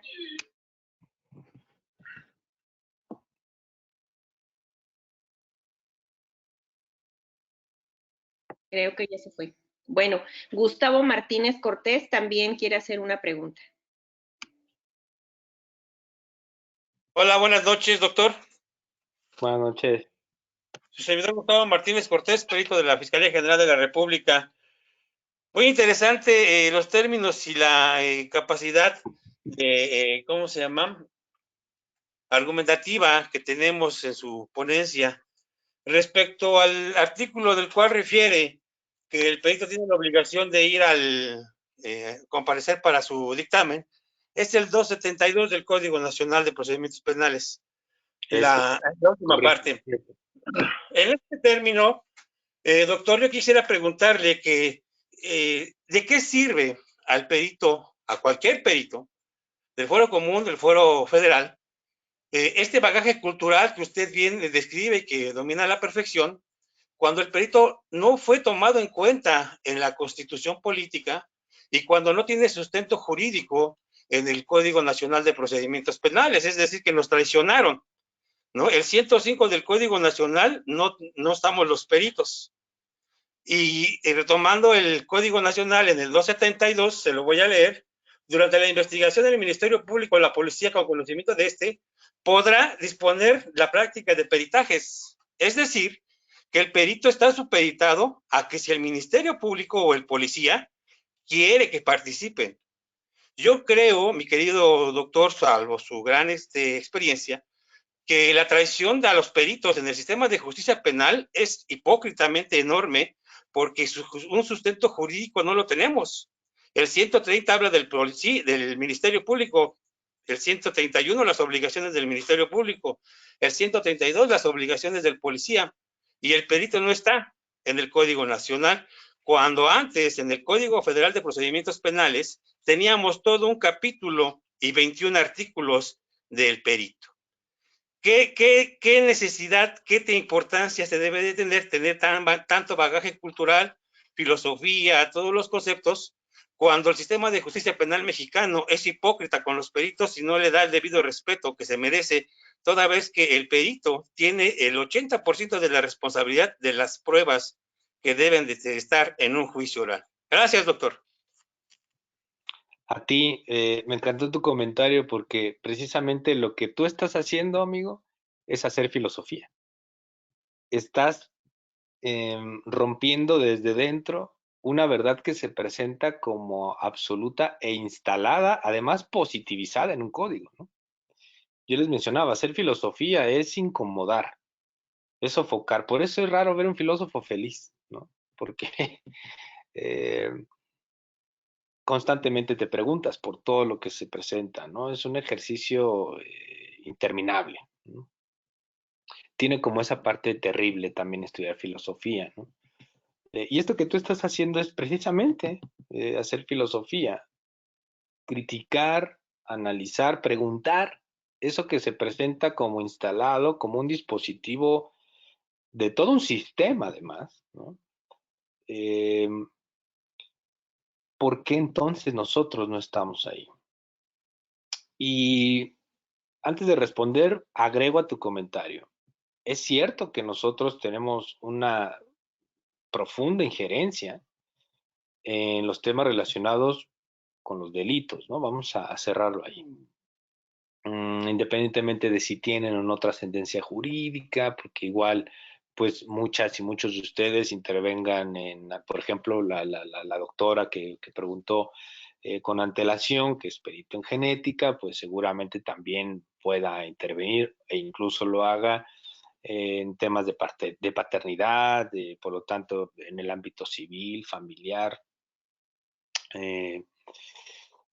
Entonces, bueno, lo cerramos a delitos, ¿no? No me gusta mucho, pero lo ponemos ahí. bajo esta necesidad que tiene el Estado, porque además el Estado mexicano, si algo lo caracteriza, perdón, es que somos completamente intervencionistas. No tenemos política criminal para prevenir delitos. Somos tan intervencionistas que ustedes y yo tenemos un trabajo. Que se ha creado la Guardia Nacional, que se han creado policías de todos los niveles y a todos los rubros.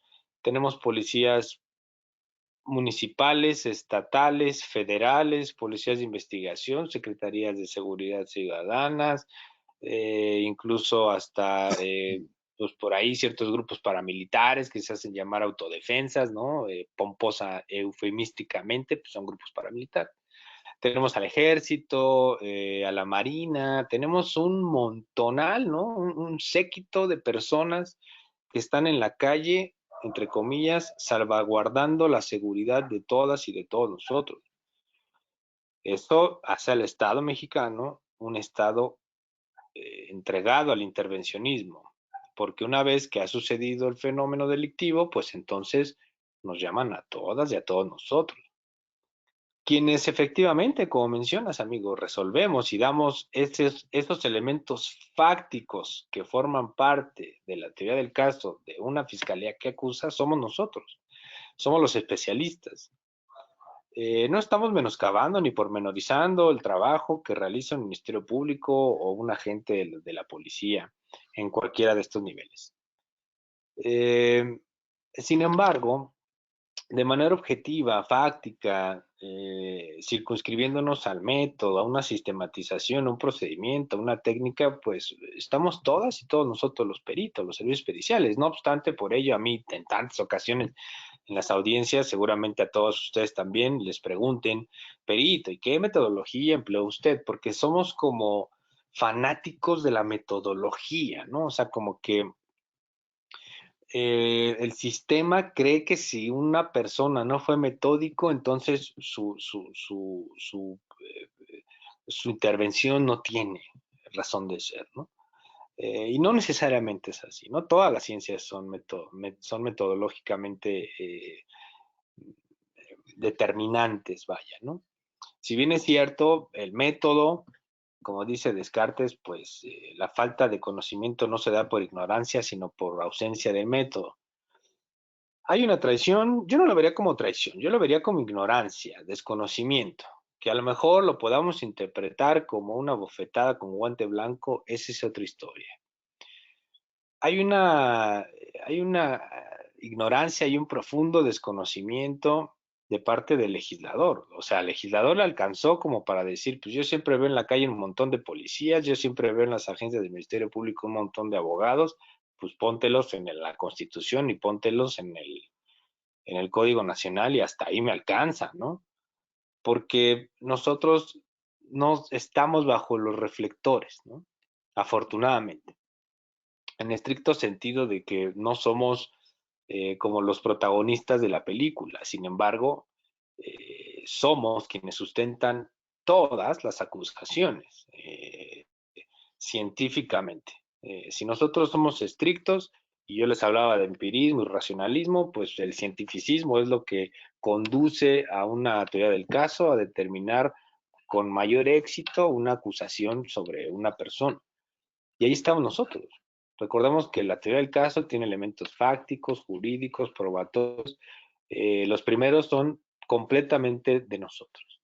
Nosotros determinamos esta cientificidad del hecho, esta parte objetiva, técnica, e incluso podemos determinar que no hubo cientificidad, ¿no?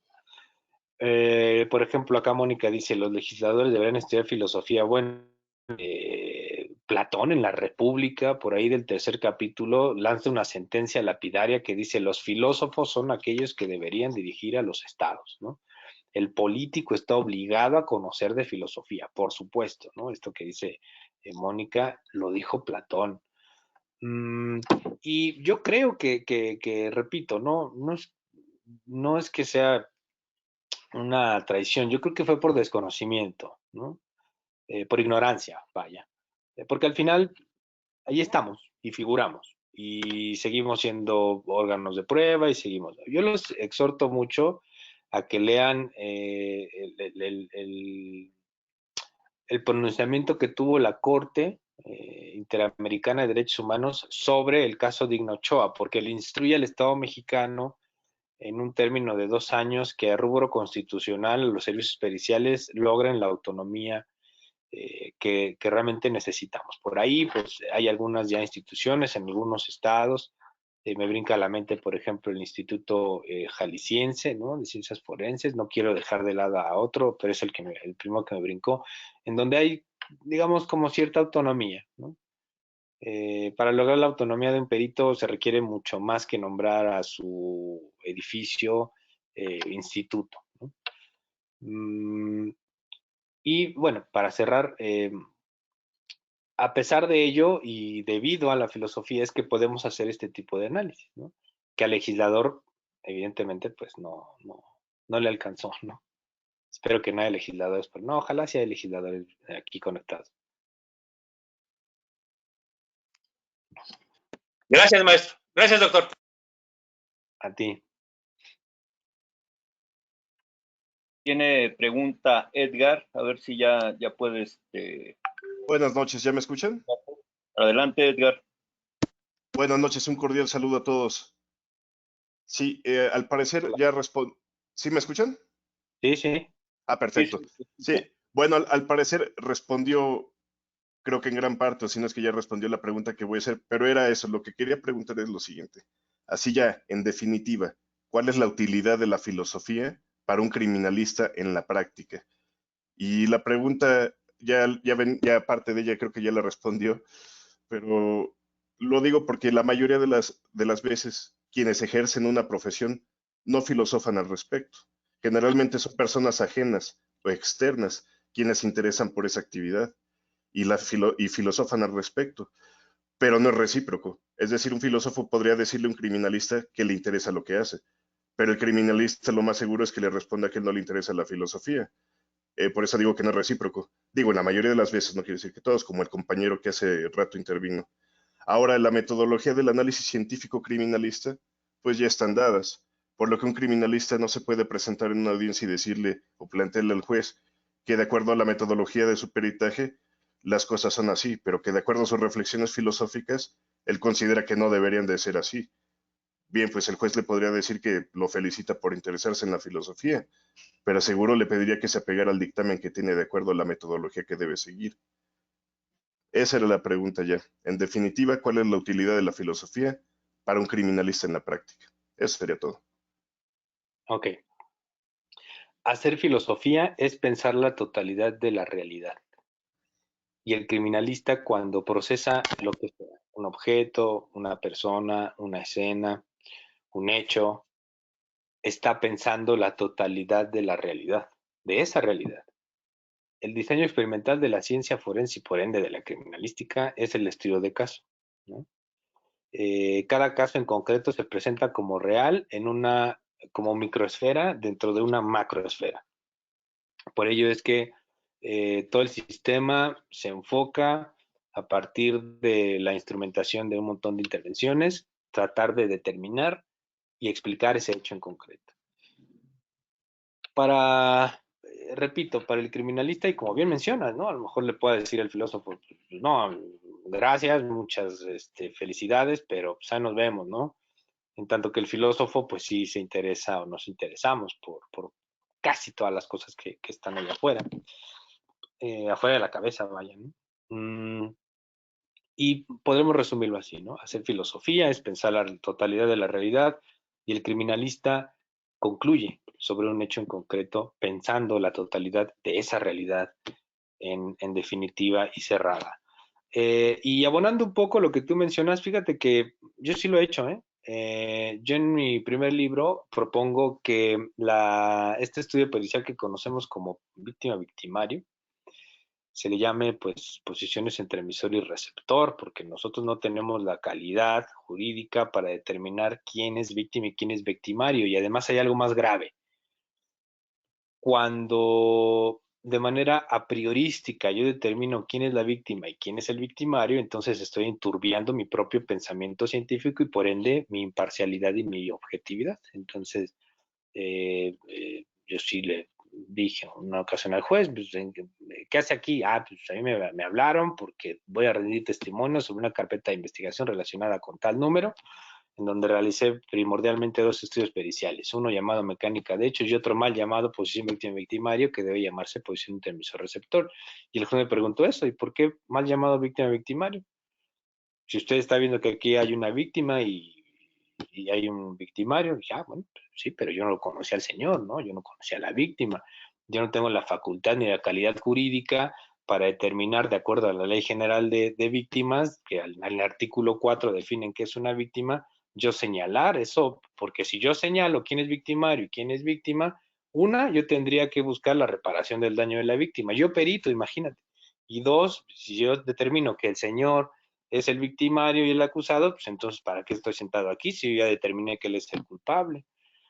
Y además de que pues, no necesariamente el receptor es el sujeto pasivo, es decir, no necesariamente el receptor es la víctima. O sea, la víctima pudo haber realizado despliegues dinámicos, maniobras de defensa, y el agresor, ¿no? Ser receptor de esas maniobras. Entonces, hay un intercambio y en criminalística lo llamamos principio de intercambio y principio de correspondencia de características. O sea, sí puedes hacer como estas aclaraciones, sobre todo cuando no estás de acuerdo con que teóricamente se le llame así.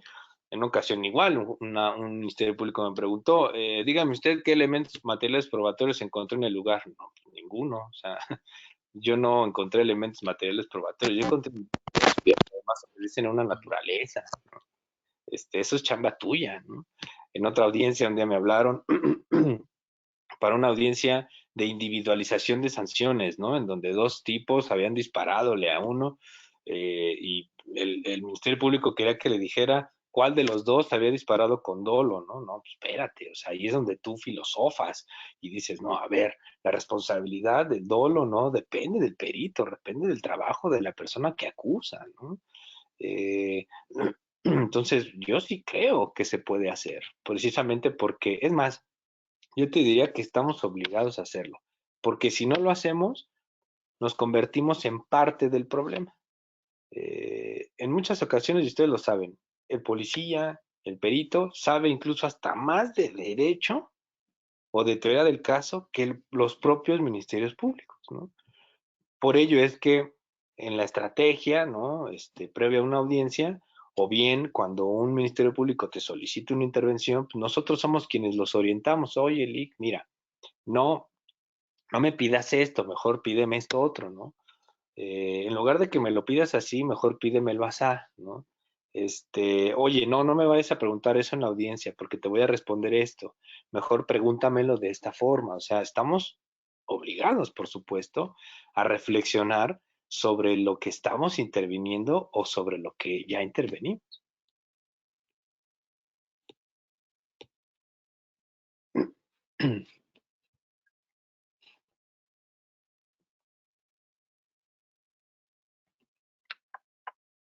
No sé si haya más preguntas. Sí, quiere participar Oscar César García. Adelante, Oscar. Sí, doctor, buenas noches. ¿Sí me escucha? Adelante, sí, buenas noches. Mire, fuera de lo que es una pregunta, más que nada es una felicitación de cierta manera, ya que se está tocando un tema de gran importancia. Yo soy policía de la Ciudad de México. Yo toco el tema del primer respondiente. Ahorita he escuchado comentarios de varios compañeros peritos, en donde se hace mención en el lugar del compañero que preguntó que no hay un artículo en específico que hable exactamente del perito, ¿no? Entonces, aquí yo más que nada agradezco más que nada el tema, usted lo explica perfectamente.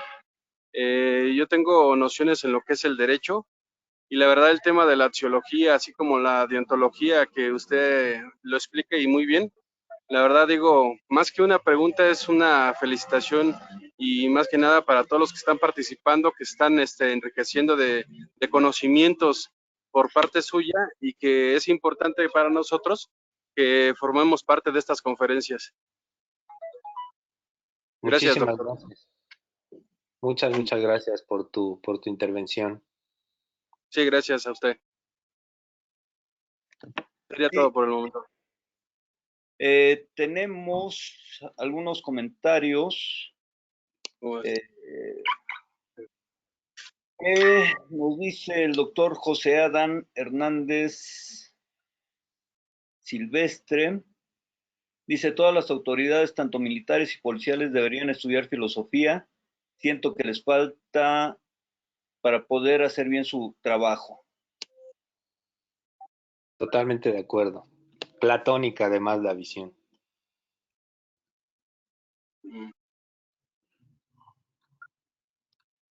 Perdón, hermano.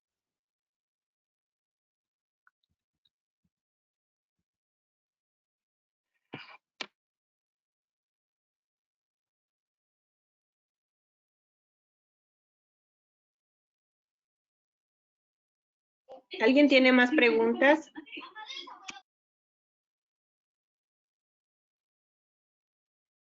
Bueno, Alberto Alicio Mateos Hernández dice, yo considero que por el contrario el perito pasó a formar un eje central dentro del sistema acusatorio penal. Lo digo desde mi posición de licenciado en Derecho y servidor público, oficial judicial en materia penal.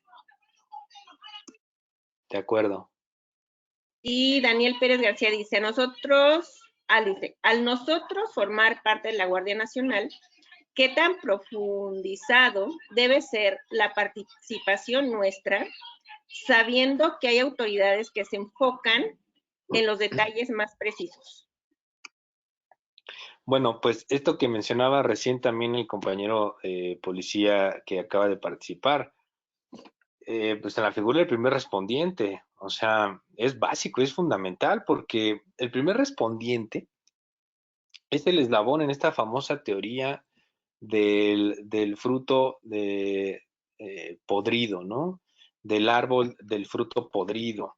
Si de origen todos los indicios que fueron recabados y suministrados a los diversos laboratorios presentan características de haber sido sembrados, tergiversados, contaminados, movidos, los extraviados, bueno, pues no habría datos de ellos, al menos en el laboratorio, vaya.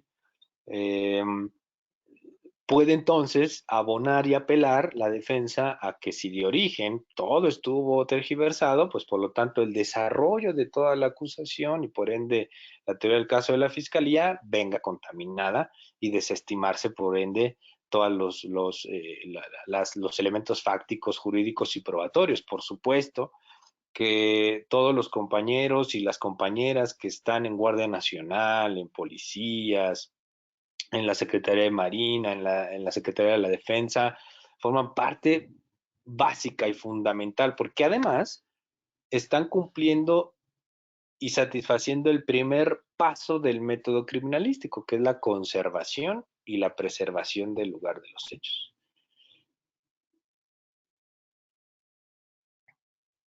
Ok, la última pregunta de Marta Pilar Ocampo Celaya. Ella es estudiante. ¿Qué tan objetiva puede ser la filosofía en la criminalística? Muy buena pregunta, muy concreta, pero muy buena, porque abona y apela precisamente a esto que les mencionaba al inicio, ¿no? Se cree que hacer filosofía es tirarse panza arriba mientras uno se fuma cosas bien extrañas, y como influencia de fumarse cosas extrañas, entonces se pregunta las cosas. Sin embargo, hacer filosofía, repito, es considerar que es todo un séquito, todo un cuerpo de conocimientos que vienen disponibles y que además están dispuestos a ser encontrados y revelados para las personas, independientemente a lo que nos dediquemos, ¿no? Es decir, un ama de casa puede hacer filosofía, un policía puede hacer filosofía, el vigilante puede hacer filosofía, cualquiera puede hacer filosofía. El problema es que siempre se le mirará al hacer el ejercicio filosófico con desdén, con extrañeza, porque el filósofo y por ende la filosofía siempre ha sido incómoda, ¿no? Repito, porque sofoca, acorrala con sus cuestionamientos, con sus preguntas. Quienes tienen hijas o hijos tienen pequeños filósofos en casa. hay una edad en la que los niños y las niñas todo el tiempo están, ¿y por qué? Por esto, ¿y por qué? Por aquello, ¿y por qué? Y todo el tiempo están, ¿y por qué? ¿Y por qué? ¿Y por qué? Así somos los filósofos. Eso es hacer filosofía, ¿no? Obviamente al padre desespera, ¿no? En ocasiones, porque sí, se le dice, ¿no? Y bueno, eso genera que esta experiencia de indagar y de preguntar desde pequeños se nos adoctrina a que no preguntemos, a que aceptemos las cosas tal y como están determinadas ya, ¿no? Y por eso es que cuando hacemos filosofía resulta extraño mirar a los demás, ¿no? Eh, por ello es que es objetiva, ¿no? Para la criminalística, porque determina un grupo de conocimientos primordialmente asociados hacia la adquisición del conocimiento y hacia la argumentación del conocimiento, porque tenemos básicamente tres corrientes filosóficas que van a coadyuvar a la criminalística. La primera, la lógica, por supuesto, con sus 4 principios, el de no contradicción, de identidad, tercero excluido, razón suficiente. Entonces tenemos a la lógica. El segundo, un idealismo, ¿no? Este idealismo en donde, como les explicaba kantianamente, el ser humano construye la realidad a partir del objeto cognoscente, ¿no? Y 3, pues con este realismo directo.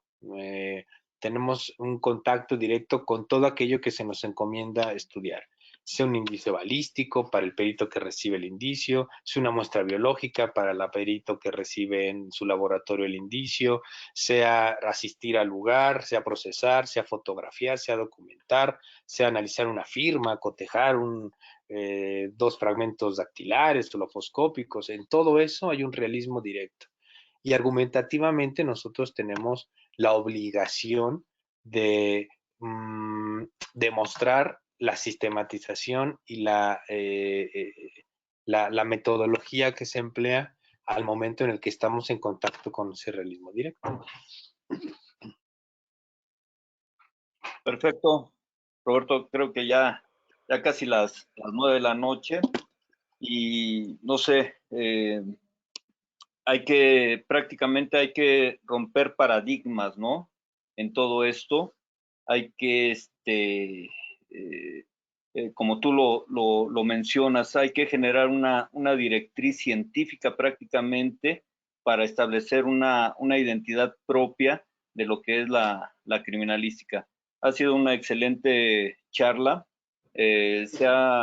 Hemos visto un enfoque completamente diferente de lo que comúnmente se habla de la criminalística o de las ciencias forenses. Es algo más detallado, más propio, más específico y que nos abre otros panoramas, ¿no? Y quiero comentarte que tenemos visitantes de Argentina, de Colombia, de Italia, se está desvelando con nosotros, de Estados Unidos, de República Dominicana, Guatemala, Bolivia, Paraguay y de nuestro México querido, de Hidalgo, Aguascalientes, Ciudad de México, Guerrero, San Luis Potosí, Baja California, Nuevo León, Puebla, Michoacán, Tamaulipas, Oaxaca, Zacatecas, Veracruz, Sinaloa, Sonora, Guanajuato, Querétaro y Estado de México. Tenemos un muy buen quórum. Te digo, se inscribieron 280, lo abrimos más. Se inscriben, lamentablemente se inscriben y no asisten. Es otro pequeño gran detalle que al parecer muy interesados y a la mera hora no acude, ¿no? Pero la gente que sí acude es la que realmente tiene el interés de tener otros enfoques, otros panoramas para toda esta parte, ¿no? Muchísimas gracias por parte del Colegio de Especialistas Forenses, a nombre de la licenciada Ivonne Uribe Zaragoza, directora del Colegio de Especialistas Forenses. De un servidor te agradecemos mucho la participación que tuviste el día de hoy. Les hacemos el comentario que recibirán su constancia todos los asistentes, igualmente tú, mi buen Robert, Gracias. por tu valiosa participación. La próxima semana tendremos otra conferencia, ya se las haremos saber, mandar la invitación y muchísimas gracias a todos los que participaron en esta charla que alimenta mucho prácticamente a los que somos criminalistas o los que estamos inmersos en las ciencias forenses, alimenta mucho todo este tipo de planteamientos que nos haces. De verdad, yo ya leí el primer libro, muy bueno, de verdad que vale la pena. De hecho, está a la venta en plataformas o en las librerías.